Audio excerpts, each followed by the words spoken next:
ಹಾಗಾದರೆ ತುಲಾರಾಶಿಯವರೇ, ಈಗ ನಿಮ್ಮ ಅದೃಷ್ಟವು ತಿರುವು ಪಡೆಯಲಿದೆ. ಯಾವ ಹಣಕ್ಕಾಗಿ ನೀವು ಕಾಯುತ್ತಿದ್ದೀರೋ, ಯಾವ ಕೆಲಸದಲ್ಲಿ ಪದೇ ಪದೇ ಅಡೆತಡೆಗಳು ಬರುತ್ತಿದ್ದವೋ, ಈಗ ಅದೇ ಕತೆ ಬದಲಾಗಬಹುದು.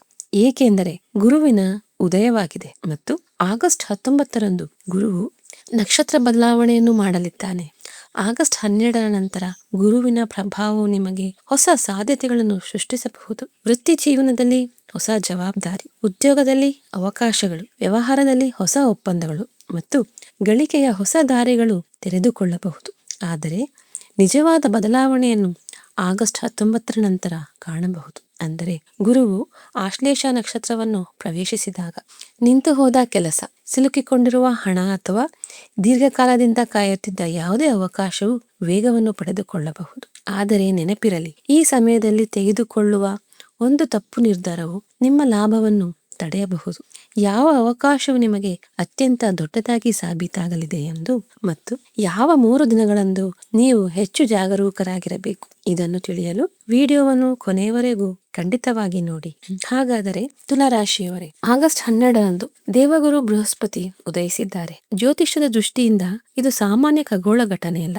ಏಕೆಂದರೆ ಆಗಸ್ಟ್ 19ರಂದು ಇದೇ ದೇವಗುರು ತಮ್ಮ ನಕ್ಷತ್ರವನ್ನು ಬದಲಾಯಿಸಿ ಆಶ್ಲೇಷ ನಕ್ಷತ್ರಕ್ಕೆ ಪ್ರವೇಶಿಸಲಿದ್ದಾರೆ. ಒಬ್ಬ ಜ್ಯೋತಿಷಿಯಾಗಿ ನನ್ನ ಜವಾಬ್ದಾರಿ ಏನೆಂದರೆ, ಯಾವುದೇ ರೀತಿಯ ಭ್ರಮೆ ಅಥವಾ ಚಮತ್ಕಾರಿ ಹಕ್ಕುಗಳಿಂದ ನಿಮ್ಮನ್ನು ದೂರವಿರಿಸಿ, ಗ್ರಹಗಳ ನೈಜ ಸ್ಥಿತಿ ಮತ್ತು ನಿಮ್ಮ ಜೀವನದ ಮೇಲೆ ಬೀಳುವ ಅವುಗಳ ನೇರ ಪರಿಣಾಮಗಳ ಬಗ್ಗೆ ನಿಮಗೆ ಅರಿವು ಮೂಡಿಸುವುದು. ಮುಂಬರುವ ಸಮಯವು ನಿಮ್ಮ ವಿವೇಚನೆ, ನಿಮ್ಮ ವೃತ್ತಿ ಜೀವನದ ರಾಜಕೀಯ ಮತ್ತು ನಿಮ್ಮ ಆರ್ಥಿಕ ನಿರ್ಧಾರಗಳ ಅತಿದೊಡ್ಡ ಪರೀಕ್ಷೆಯನ್ನು ತೆಗೆದುಕೊಳ್ಳಲಿದೆ. ಈ ಗೋಚಾರದ ಅಂದರೆ ಗ್ರಹಗಳ ಸಂಚಾರದ ಪ್ರತಿಯೊಂದು ಆಯಾಮವನ್ನು ನಾವು ಅತ್ಯಂತ ಆಳವಾಗಿ ಮತ್ತು ಶಾಂತವಾಗಿ ಅರ್ಥ ಮಾಡಿಕೊಳ್ಳಲಿದ್ದೇವೆ. ಇದರಲ್ಲಿ ನಿಮ್ಮ ವೃತ್ತಿ, ನಿಮ್ಮ ಹಣದ ಹರಿವು ಅಂದರೆ ಕ್ಯಾಶ್ ಫ್ಲೋ, ನಿಮ್ಮ ಗುಪ್ತ ಶತ್ರುಗಳು ಮತ್ತು ನಿಮ್ಮ ರಾಶಿಯ 3 ನಕ್ಷತ್ರಗಳಾದ ಸ್ವಾತಿ, ಚಿತ್ರ ಮತ್ತು ವಿಶಾಖ ಇದರ ಮೇಲೆ ಬೀಳುವ ನಿಖರವಾದ ಪರಿಣಾಮಗಳು ಸೇರಿವೆ. ದಶಮ ಭಾವವು ಅಂದರೆ 10ನೇ ಮನೆ ನಿಮ್ಮ ವೃತ್ತಿ, ವ್ಯವಹಾರ ಮತ್ತು ಸಾರ್ವಜನಿಕ ಜೀವನದ ಮುಖ್ಯ ಕೇಂದ್ರವಾಗಿದೆ. ಪ್ರಾಚೀನ ಜ್ಯೋತಿಷ್ಯ ನಿಯಮಗಳ ಪ್ರಕಾರ ಚಂದ್ರನಿಂದ 10ನೇ ಮನೆಯಲ್ಲಿ ಗುರುವಿನ ಸಂಚಾರವು ಕಾರ್ಯಕ್ಷೇತ್ರದಲ್ಲಿ ಆಗಾಗ್ಗೆ ಏರುಪೇರು ಅಥವಾ ಸ್ಥಳ ಬದಲಾವಣೆಯ ಸಂಕೇತವನ್ನು ನೀಡುತ್ತದೆ. ಆದರೆ ಇಲ್ಲಿ ಬೃಹಸ್ಪತಿ ಉಚ್ಚ ಸ್ಥಿತಿಯಲ್ಲಿದ್ದಾನೆ ಮತ್ತು ಆಗಸ್ಟ್ 19ರಂದು ಬುಧನ ಆಶ್ಲೇಷ ನಕ್ಷತ್ರವನ್ನು ಪ್ರವೇಶಿಸಲಿದ್ದಾನೆ. ಆಶ್ಲೇಷಾದ ಸಂಕೇತ ಸರ್ಪ.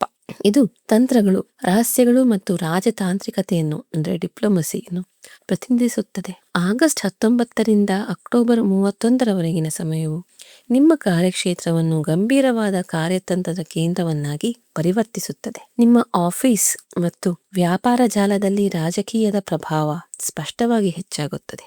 HR, ಕಾನೂನು ಅಂದರೆ ಲಾ, ಕನ್ಸಲ್ಟೆನ್ಸಿ, ಮಾಧ್ಯಮ ಅಥವಾ ಜ್ಯೋತಿಷ್ಯದಂತಹ ನಿಮ್ಮ ಬುದ್ಧಿಮತ್ತೆಯಿಂದ ಇತರರ ಸಮಸ್ಯೆಗಳನ್ನು ಪರಿಹರಿಸುವ ವೃತ್ತಿಯಲ್ಲಿದ್ದರೆ ಈ ಗೋಚಾರವು ನಿಮಗೆ ವಿಶೇಷ ಲಾಭವನ್ನು ನೀಡುತ್ತದೆ. ಆಗಸ್ಟ್ 22ರ ಸುಮಾರಿಗೆ ದಶಮ ಭಾವದಲ್ಲಿ ಗುರು ಮತ್ತು ಬುಧನ ಯುತಿ ಉಂಟಾಗಿದೆ. ಆಡಳಿತ ಮಂಡಳಿಯಿಂದ ನಿಮಗೆ ಯಾವುದಾದರೂ ಹೊಸ ಮತ್ತು ದೊಡ್ಡ ಜವಾಬ್ದಾರಿಯನ್ನು ವಹಿಸುವ ಸಮಯ ಇದಾಗಿರಬಹುದು. ನಿಮ್ಮ ಸಾಮರ್ಥ್ಯವನ್ನು ಇನ್ನು ಮುಂದೆ ನಿರ್ಲಕ್ಷಿಸಲು ಸಾಧ್ಯವಿಲ್ಲ.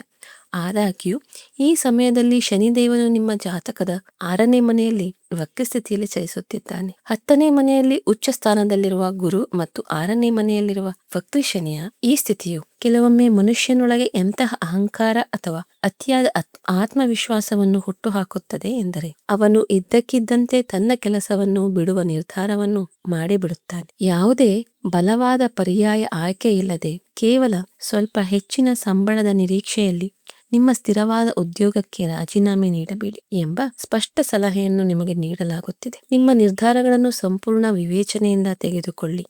ಯಾವುದೇ ರೀತಿಯ ಆತುರವನ್ನು ತಪ್ಪಿಸಿ. ಇದೇ ಕಾರ್ಯಕ್ಷೇತ್ರದ ಸಂದರ್ಭದಲ್ಲಿ ನಿಮ್ಮ ಶತ್ರುಗಳಿಗೆ ಸಂಬಂಧಿಸಿದ ಅತ್ಯಂತ ಪ್ರಮುಖವಾದ ಜ್ಯೋತಿಷ್ಯ ಸಮೀಕರಣವನ್ನು ನೀವು ಅರ್ಥ ಮಾಡಿಕೊಳ್ಳಬೇಕು. ತುಲಾ ಲಗ್ನದಲ್ಲಿ ಗುರುವು ನಿಮ್ಮ 6ನೇ ಮನೆಯ ಅಧಿಪತಿಯಾಗಿದ್ದಾನೆ. ಇದು ರೋಗ, ಸಾಲ ಮತ್ತು ಶತ್ರುಗಳ ಮನೆಯಾಗಿದೆ. ಆಶ್ಲೇಷ ನಕ್ಷತ್ರದ ಅಧಿಪತಿಯಾದ ಬುಧನು ನಿಮ್ಮ ಜಾತಕದಲ್ಲಿ 12ನೇ ಮನೆಯ ಅಧಿಪತಿಯಾಗಿದ್ದಾನೆ. ಇದು ಗುಪ್ತ ಶತ್ರುಗಳು ಮತ್ತು ಅನಿರೀಕ್ಷಿತ ನಷ್ಟವನ್ನು ಪ್ರತಿನಿಧಿಸುತ್ತದೆ. 6ನೇ ಮತ್ತು 12ನೇ ಮನೆಗಳು ಪರಸ್ಪರ ತೀವ್ರ ಶತ್ರುತ್ವವನ್ನು ಹೊಂದಿವೆ 10ನೇ ಮನೆಯಲ್ಲಿ ಕುಳಿತು ದೇವಗುರು ಬೃಹಸ್ಪತಿಯು ತನ್ನ 9ನೇ ದೃಷ್ಟಿಯಿಂದ ತನ್ನದೇ ಆದ 6ನೇ ಮನೆಯನ್ನು ನೋಡುತ್ತಿದ್ದಾನೆ. ಈ ಗ್ರಹಗತಿಯ ಸ್ಪಷ್ಟ ಸೂಚನೆ ಎಂದರೆ ಈ ಅವಧಿಯಲ್ಲಿ ನಿಮ್ಮ ವಿರುದ್ಧ ಯಾವುದೇ ಪಿತೂರಿ ಅಥವಾ ವಿರೋಧ ಉಂಟಾಗಬಹುದು. ಈ ವಿರೋಧವು ಹೊರಗಿನವರಿಂದಲ್ಲ ಬರುವುದಿಲ್ಲ, ಬದಲಾಗಿ ನಿಮ್ಮದೇ ಆದ ಆಪ್ತ ವಲಯದಿಂದ, ಇನ್ನರ್ ಸರ್ಕಲ್ ನಿಂದ ಬರಬಹುದು. ನಿಮ್ಮ ಅತ್ಯಂತ ಆಪ್ತ ಸಹೋದ್ಯೋಗಿ ಅಥವಾ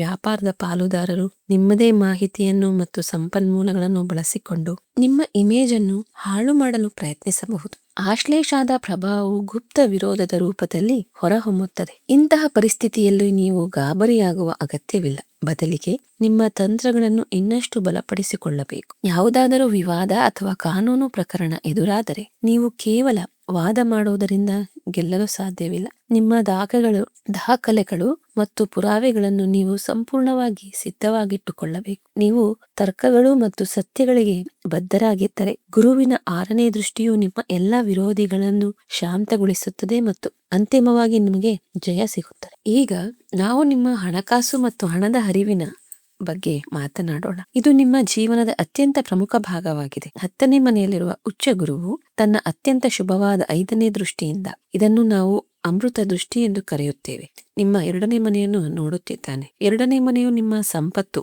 ಬ್ಯಾಂಕ್ ಬ್ಯಾಲೆನ್ಸ್ ಮತ್ತು ಮಾತಿನ ಸ್ಥಾನವಾಗಿದೆ. ಅಲ್ಲಿ ಮಂಗಳನ ವೃಶ್ಚಿಕ ರಾಶಿ ನೆಲೆಗೊಂಡಿದೆ. ಉಚ್ಚ ಗುರುವಿನ ದೃಷ್ಟಿ ವೃಶ್ಚಿಕ ರಾಶಿಯ ಮೇಲೆ ಬಿದ್ದಾಗ ಹಣದ ಹರಿವಿನಲ್ಲಿ ಒಂದು ವಿಶೇಷ ರೀತಿಯ ಆಕ್ರಮಣಶೀಲತೆ ಮತ್ತು ವೇಗ ಕಂಡುಬರುತ್ತದೆ. ಆರ್ಥಿಕ ಅಡೆತಡೆಗಳು ದೂರವಾಗಲು ಪ್ರಬಲ ಯುಗಗಳಿವೆ. ನಿಮ್ಮ ಯಾವುದಾದರೂ ಹಳೆಯ ಪಾವತಿ ಸಿಲುಕಿಕೊಂಡಿದ್ದರೆ ಅದು ಈ ಸಮಯದಲ್ಲಿ ಹಿಂತಿರುಗುವ ಸಂಪೂರ್ಣ ಸಾಧ್ಯತೆ ಇದೆ. ನೀವು ಹೊಸ ವ್ಯಾಪಾರ ಒಪ್ಪಂದಗಳನ್ನು ಪಡೆಯಬಹುದು. ಹೊಸ ಸ್ಟಾರ್ಟ್ಅಪ್ ಆರಂಭಿಸಲು ಯೋಚಿಸುತ್ತಿರುವವರಿಗೆ ಈ ಸಮಯವು ಹೊಸ ಶಕ್ತಿಯನ್ನು ತಂದಿದೆ. ಈ ಅವಧಿಯಲ್ಲಿ ನಿಮ್ಮ ಆದಾಯದಲ್ಲಿ ಸಕಾರಾತ್ಮಕ ಜಿಗಿತ ಕಂಡುಬರಬಹುದು. ಆದರೆ ನಿಮ್ಮ ರಾಶ್ಯಾಧಿಪತಿ ಶುಕ್ರನು 12ನೇ ಮನೆಯಲ್ಲಿ ನೀಚ ಸ್ಥಾನದಲ್ಲಿದ್ದಾನೆ ಎಂಬುದನ್ನು ನೀವು ನೆನಪಿನಲ್ಲಿಡಬೇಕು. ಲಾಭ ಖಂಡಿತ ಬರುತ್ತದೆ, ಆದರೆ ನೀವು ನಿಮ್ಮ ಬುದ್ಧಿವಂತಿಕೆಯನ್ನು ಬಳಸದಿದ್ದರೆ ಆ ಹಣವನ್ನು ಕೇವಲ ಆಡಂಬರಕ್ಕಾಗಿ ಖರ್ಚು ಮಾಡಲು ಶುಕ್ರನು ನಿಮ್ಮನ್ನು ಪ್ರೇರೇಪಿಸುತ್ತಾನೆ. ವಿಶೇಷವಾಗಿ ಸೆಪ್ಟೆಂಬರ್ ತಿಂಗಳಲ್ಲಿ ಇದ್ದಕ್ಕಿದ್ದಂತೆ ದೊಡ್ಡ ಖರ್ಚು, ತೆರಿಗೆಯ ನೋಟಿಸ್ ಅಥವಾ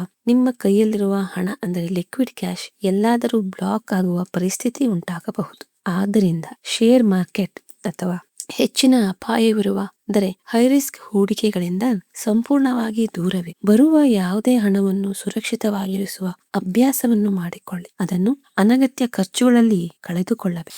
ಆಸ್ತಿ ಅಂದರೆ ಪ್ರಾಪರ್ಟಿ ಮತ್ತು ಕೌಟುಂಬಿಕ ಜೀವನದ ದೃಷ್ಟಿಕೋನದಿಂದ ಈ ಗೋಚಾರವು ಅತ್ಯಂತ ಶುಭ ಫಲಿತಾಂಶಗಳನ್ನು ನೀಡಲಿದೆ. 10ನೇ ಮನೆಯಿಂದ ಗುರುವು ತನ್ನ 7ನೇ ದೃಷ್ಟಿಯಿಂದ ನಿಮ್ಮ 4ನೇ ಮನೆಯನ್ನು ಅಂದರೆ ಶನಿಯ ಮಕರ ರಾಶಿಯನ್ನು ನೋಡುತ್ತಿದ್ದಾರೆ. 4ನೇ ಮನೆಯು ನಮ್ಮ ತಾಯಿ, ಮನೆ, ವಾಹನ ಮತ್ತು ಮಾನಸಿಕ ಸುಖದ ಕಾರಕವಾಗಿ. ಮಕರ ರಾಶಿಯ ಮೇಲಿನ ಗುರುವಿನ ದೃಷ್ಟಿಯು ನೀವು ಮಾಡುವ ಯಾವುದೇ ಆಸ್ತಿಯು ಅತ್ಯಂತ ಶಾಶ್ವತ ಮತ್ತು ಸುರಕ್ಷಿತವಾಗಿರುತ್ತದೆ ಎಂಬುದನ್ನು ಖಚಿತಪಡಿಸುತ್ತದೆ. ನೀವು ಬಹಳ ಸಮಯದಿಂದ ಹೊಸ ಆಸ್ತಿಯನ್ನು ಖರೀದಿಸಲು ಅಥವಾ ನಿಮ್ಮ ಹಳೆಯ ಕಾರನ್ನು ಬದಲಾಯಿಸಲು ಹೊಸ ಕಾರನ್ನು ಖರೀದಿಸಲು ಯೋಚಿಸುತ್ತಿದ್ದರೆ ಅಕ್ಟೋಬರ್ 31ರವರೆಗಿನ ಸಮಯವು ನಿಮಗೆ ಉತ್ತಮ ಅವಕಾಶವನ್ನು ತಂದಿದೆ. ಆಸ್ತಿಯ ಖರೀದಿ ಮಾರಾಟದಿಂದ ನೀವು ಉತ್ತಮ ಲಾಭವನ್ನು ಗಳಿಸುವ ಸಾಧ್ಯತೆ ಇದೆ. ನಿಮ್ಮ ಗೃಹ ಸಾಲದ ಹೋಮ್ ಲೋನ್ ಯಾವುದಾದರೂ ಫೈಲ್ ಬಾಕಿ ಉಳಿದಿದ್ದರೆ ಈಗ ಅದರ ಪ್ರಕ್ರಿಯೆ ಸುಗಮವಾಗಿ ಮುಂದುವರಿಯುತ್ತದೆ. ಕೌಟುಂಬಿಕ ಜೀವನದಲ್ಲಿ ಕಳೆದ ಸ್ವಲ್ಪ ಸಮಯದಿಂದ ಜಗಳ ಅಥವಾ ಮಾನಸಿಕ ಒತ್ತಡ ಇದ್ದರೆ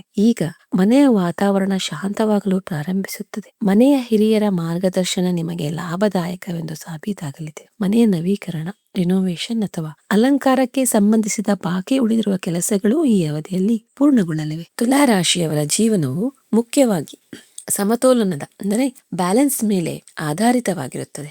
ಪ್ರೇಮ ಸಂಬಂಧಗಳು ಮತ್ತು ದಾಂಪತ್ಯ ಜೀವನದಲ್ಲಿ ಗುರು ಮತ್ತು ಶುಕ್ರರ ನಡುವಿನ ಈ ವೈಚಾರಿಕ ಘರ್ಷಣೆಯು ಕೆಲವು ಸವಾಲುಗಳನ್ನು ತರಬಹುದು. ಶುಕ್ರನು ಪ್ರಣಯದ ಕಾರಕನಾಗಿದ್ದು ಈ ಸಮಯದಲ್ಲಿ ನೀಚನಾಗಿದ್ದಾನೆ, ಆದರೆ ಗುರು ಶಿಸ್ತಿನ ಕಾರಕ.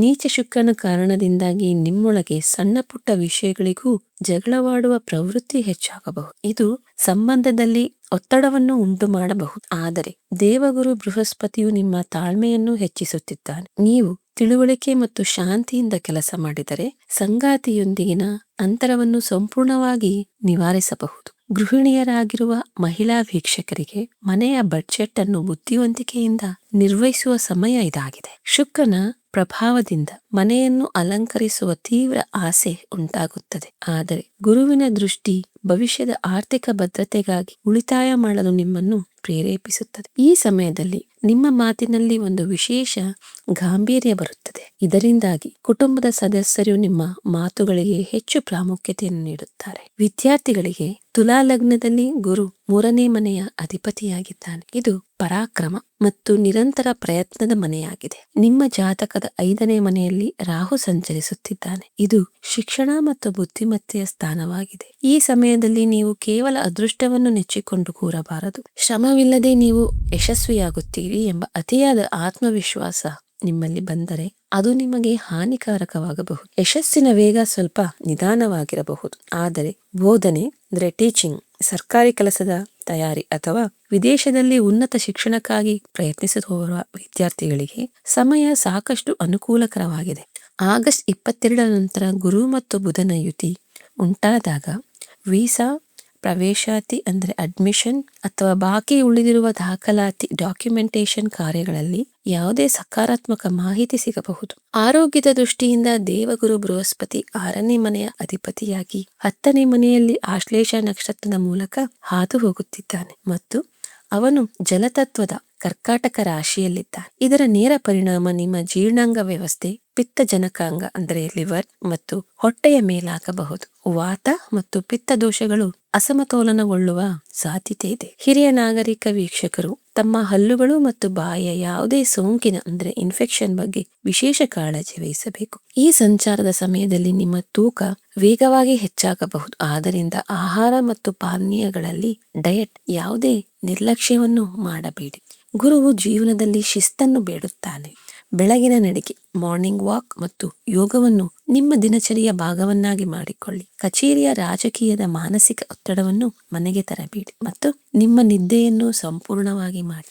ಜ್ಯೋತಿಷ್ಯದ ವಿಶ್ಲೇಷಣೆಯಲ್ಲಿ 10ನೇ ಮನೆಯಲ್ಲಿರುವ ಉಚ್ಚ ಗುರುವನ್ನು ನೋಡಿ ಅನೇಕ ಬಾರಿ ಹಂಸಯೋಗ ಉಂಟಾಗುತ್ತದೆ ಎಂದು ಹೇಳಲಾಗುತ್ತದೆ. ಆದರೆ ತಾಂತ್ರಿಕವಾಗಿ ಹಂಸಯೋಗವು ಜನ್ಮ ಕುಂಡಲಿಯಲ್ಲಿ ಅಂದರೆ ಜಾತಕದಲ್ಲಿ ನಿರ್ಮಾಣವಾಗುತ್ತದೆಯೇ ಹೊರತು ಗೋಚಾರ ಕುಂಡಲಿಯಲ್ಲಿ ಅಲ್ಲ. ತುಲಾ ಲಗ್ನಕ್ಕೆ ಗುರುವು ಅಕಾರಕ ಗ್ರಹವಾಗಿದೆ. ಹಾಗಾಗಿ ಅವನು ತನ್ನ ಸ್ವಾಭಾವಿಕ ಫಲವನ್ನು ಮಾತ್ರ ನೀಡುತ್ತಾನೆ. ನಿಮ್ಮ ರಾಶಿಯ ಅಡಿಯಲ್ಲಿ ಬರುವ 3 ನಕ್ಷತ್ರಗಳ ಮೇಲೆ ಈ ಗೋಚಾರದ ಪ್ರಭಾವ ವಿಭಿನ್ನವಾಗಿರುತ್ತದೆ. ನಿಮ್ಮ ಹೆಸರು ರು, ರೇ, ರೋ ಅಥವಾ ತಾ ಎಂಬ ಮೊದಲ ಅಕ್ಷರವನ್ನು ಹೊಂದಿರುವ ಸ್ವಾತಿ ನಕ್ಷತ್ರದವರಾಗಿದ್ದರೆ ಈ ಸಮಯವು ನಿಮಗೆ ಅತ್ಯಂತ ಅದ್ಭುತವಾಗಿದೆ.